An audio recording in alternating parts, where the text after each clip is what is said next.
ভাই ভারতের আসলে হয়েছেটা কি?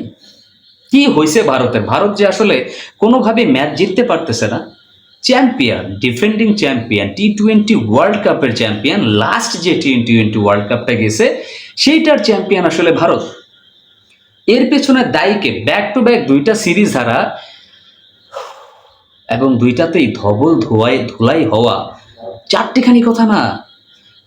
আর চারটিখানি কথা হইতো সেটা যদি আমাদের মতো কোনো টিম হইতো, বাংলাদেশ হইতো, জিম্বাবুয়ে হইতো, ওয়েস্ট ইন্ডিজ হইতো, কিংবা অন্য কোনো টিম যদি হইতো সেটা মেনে নেওয়া যেত। বাট ভারত তো ওয়ার্ল্ড চ্যাম্পিয়ন, স্পেশালি এই মেথডটাতে, মানে এই ফরম্যাটটাতে, টি-20 যে ফরম্যাটটা আছে সেই ফরম্যাটে ভারত তো ওয়ার্ল্ড চ্যাম্পিয়ন। তারা কেন এইভাবে বিধ্বস্ত হচ্ছে? তারা কেন এইভাবে বিধ্বস্ত হচ্ছে? প্রথমত, আয়ারল্যান্ডের এগেনস্টে তারা অল্প রানও চেস করতে পারেন নাই। আয়ারল্যান্ডের এগেনস্টে তারা খুব বাজেভাবে আউট হয়ে ফিরে আসছেন। আয়ারল্যান্ডের এগেনস্টে তারা 2-0 ব্যবধানে সিরিজটা লুজ হয়ে ফিরে আসছেন। তারপরে ইংল্যান্ডে খেলতে গেলেন, মনে হচ্ছিল যেন আয়ারল্যান্ডের যে ঝালটা আছে সেটা অ্যাটলিস্ট ইংল্যান্ডে গিয়ে পোষাবে। কিন্তু ইংল্যান্ডে তো আরো ভয়াবহ অবস্থা হয়ে গেল। ইংল্যান্ডে তাদের যে হার, একটাতে হারছে তারা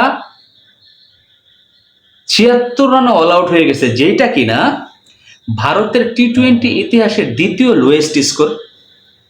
একটাতে 125 রানের ব্যবধানে হেরে গেছে।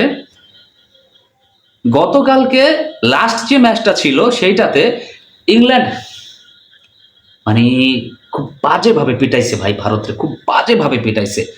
256 রান করছে জস বাটলারও। দুর্দান্ত ব্যাটিং, অনেকদিন পরে জস বাটলারের কাছ থেকে এরকম একটা ইনিংস দেখলাম। মনে হচ্ছিল যেন জস বাটলার ব্যাটিংটা ভুলেই গেছেন। সেই জস বাটলার ইন্ডিয়ান বোলারদেরকে পিটায়া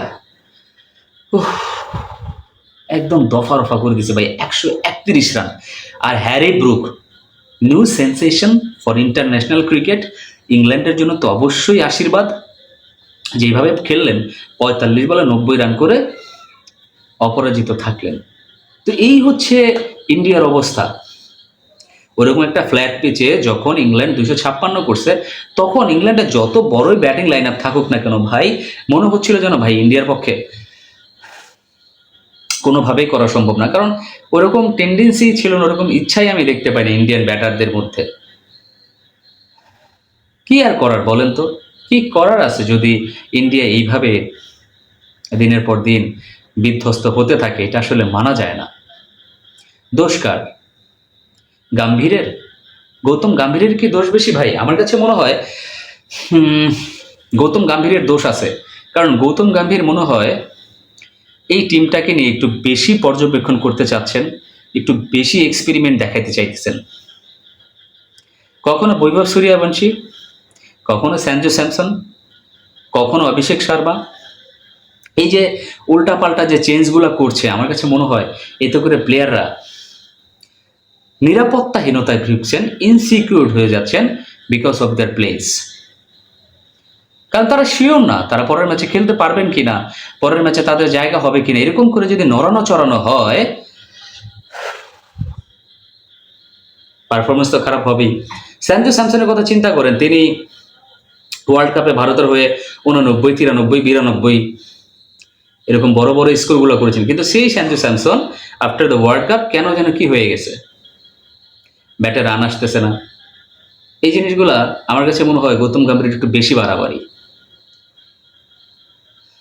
অন্যদিকে বৈভব সূর্যবংশী, আইপিএলে যার কাছে বোলার আসলে তস নস হয়ে যাইতো, সেই বৈভব রান পাচ্ছেন না। কেন? কি কারণে? জোফরা আর্চার তার এগেনস্টে খেলেন নাই, তার জন্যই কি এই অবস্থা? এই একমাত্র জোফরা আর্চার তার টিমে ছিলেন, রাজস্থান রয়্যালসের হয়ে তার টিমেই খেলেছেন হচ্ছেন জোফরা আর্চার। তো জোফরা আর্চারকে তো তারা অত বেশি ফেস করা হয় না, হয়তো নেটে করেছেন, কিন্তু লাইভ খেলা তো তার করেন নাই। তাই বলে কি তার কনফিডেন্সটা কমে গেছে? ব্যাক টু ব্যাক 2 ম্যাচে জোফরা আর্চারই কিন্তু তাকে তার উইকেটটা নিয়েছেন। চিন্তা করা যায়। আসলে ক্রিকেট খেলাটাই হয়তো বা এমন, কখনো চ্যাম্পিয়ন, কখনো কোনো ম্যাচ জয় পাচ্ছে না। আমার কাছে সবচেয়ে খারাপ লাগছে শ্রেয়াস আইয়ারের জন্য। অ্যাজ ক্যাপ্টেন ইন্ডিয়ান টিমে কামব্যাক করলেন, বাট আসার পরে এইভাবে ব্যাক টু ব্যাক 6টা ম্যাচে তার কোনো জয় নাই। অধিনায়ক হিসাবে তিনি কি আসলে অযোগ্য? আমার কাছে সেটা মনে হচ্ছে না। আমার কাছে মনে হচ্ছে সবকিছুই ওই যে কলকাঠি নাড়ছেন গৌতম গম্ভীর বসে, সেই জায়গাটাতে একটা ঝামেলা হয়ে গেছে। অন্যদিকে গত ৩ বছরে সূর্যকুমার যাদবের ক্যাপ্টেন্সির সময় ভারত কিন্তু মাত্র 5টা ম্যাচ হারছে। সেই জায়গাটাতে এই 2টা সিরিজে ভারত ব্যাক টু ব্যাক 6টা ম্যাচ হেরে গেল, মানে অবিশ্বাস্য লাগে আমার কাছে, unbelievable. But hopefully champion side চ্যাম্পিয়নের মতো হয়তো বা কাম ব্যাক করবেন, বাট এইভাবে ধবল ধোলাই ইংল্যান্ড কিন্তু র্যাঙ্কিংয়ের 1 নাম্বার চলে গেছে, ইন্ডিয়া টুস করে নাম্বার 2তে চলে এসেছে। হোপফুলি টিম রিমেকের কাজ চলছে, বাট আমার কাছে মনে হয় রিমেক করার কিছু ছিল না।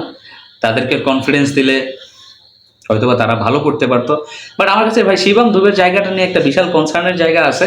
শিবম দুবের প্লেসটা আসলে ভারতের এই টিমে কতদিন থাকবে আই ডোন্ট নো, আমি জানি না। কারণ শিবম দুবের যে ধরনের পারফরমেন্স, এই ধরনের পারফরমেন্সে অন্ততপক্ষে ভারতের ক্রিকেট টিমে থাকা যায় না। দর্শক, আপনি জানাবেন যে ভারতের এই দুরবস্থার পেছনে কে দায়ী?